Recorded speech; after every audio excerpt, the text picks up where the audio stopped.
Hey guys, I'm gonna do some more Ralph S. Mouse for you. Try to turn this up maybe. Give me some more volume. All right, here we go. Ralph S. Mouse. My cat Oliver is around, so you may see him, I don't know. All right, so Ralph was at school. Let's see. Oh yeah, Miss K thought he was pretty nifty, but also thought that he should be in a cage, which didn't make Ralph very happy. All right, so she says, Ryan, could you bring Ralph to school again so he could be our guest of honor? Miss K, who had no idea Ralph was planning to live at school, was a teacher who could turn anything into a project. Most of the class was enthusiastic. Others thought mice were as good a subject as any for drawing and writing. A boy named Gordon said he didn't like doing any of these things. Miss K suggested he could go to the library, look up facts on mice, and write an essay about them. And what do you want to do, Ryan? She asked. I would like to tell how smart Ralph is. Ryan's answer threw Ralph into a fright. What was Ryan going to tell his classmates about the motorcycle? Ralph would not ride his precious motorcycle in front of everyone. Splendid, Ryan, said Miss K. But why not show us how smart he is? Do you know what a maze is? Sort of, said Ryan. I've seen them on the kids' page of the Sunday paper. Take a pencil and try to draw a line through the open spaces of the diagram from one side to another. It isn't easy because there's lots of dead ends. That's right, said Miss K, who was drawing a maze on the blackboard as Ryan spoke.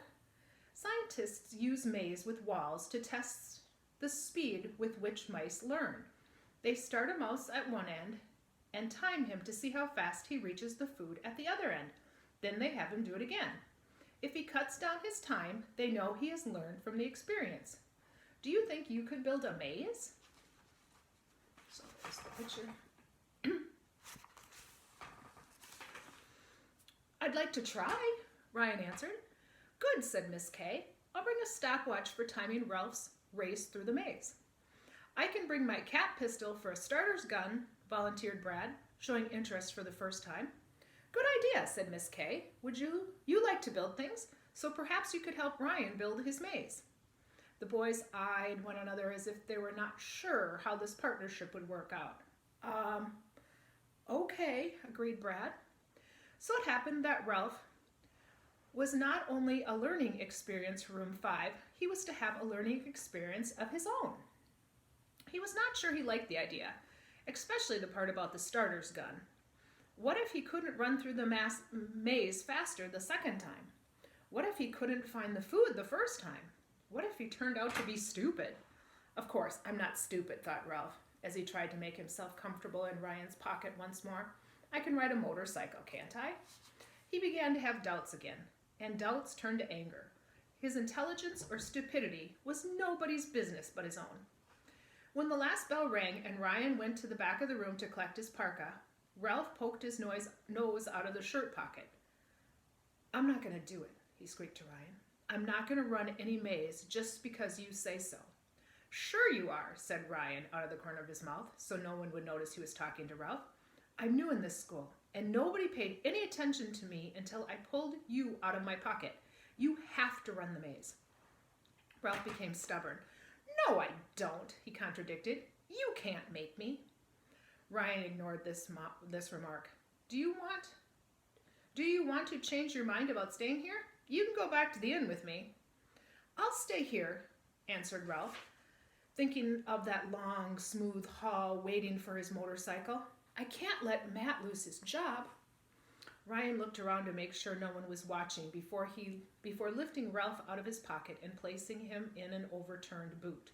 So long. See you tomorrow. Who are you talking to? A boy asked. Me? Ryan was all innocent. Nobody. I'm just practicing to be a ventriloquist. I'm working up an act. Some act, remarked the boy. Ryan held up one hand and waggled his fingers as if he were working a puppet's mouth.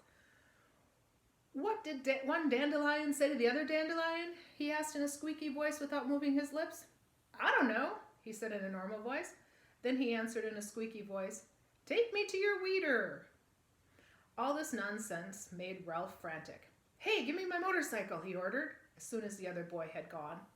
Ralph tried to speak again without moving his lips. And have you riding it all over the school? Not a chance. You'd get lost or get in troubles and someone would see you. It's my motorcycle, squeaked Ralph at the top of his lungs. You give it to me now. Ralph was the last to leave the room. We'll see about that, he said as he bent over to speak to Ralph. After you run the maze on Friday.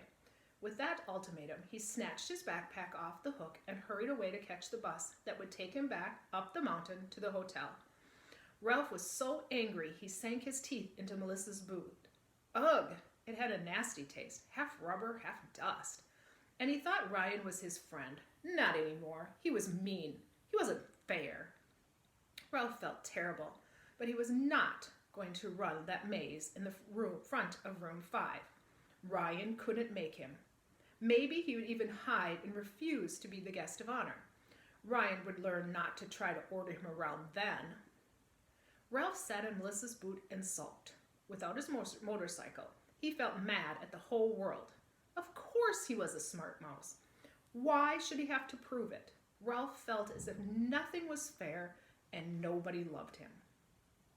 All right, so that's the end of chapter 3. I'm going to stop there. We'll start again on chapter 4. That's called Life at School. Have a great day, friends. See you next time.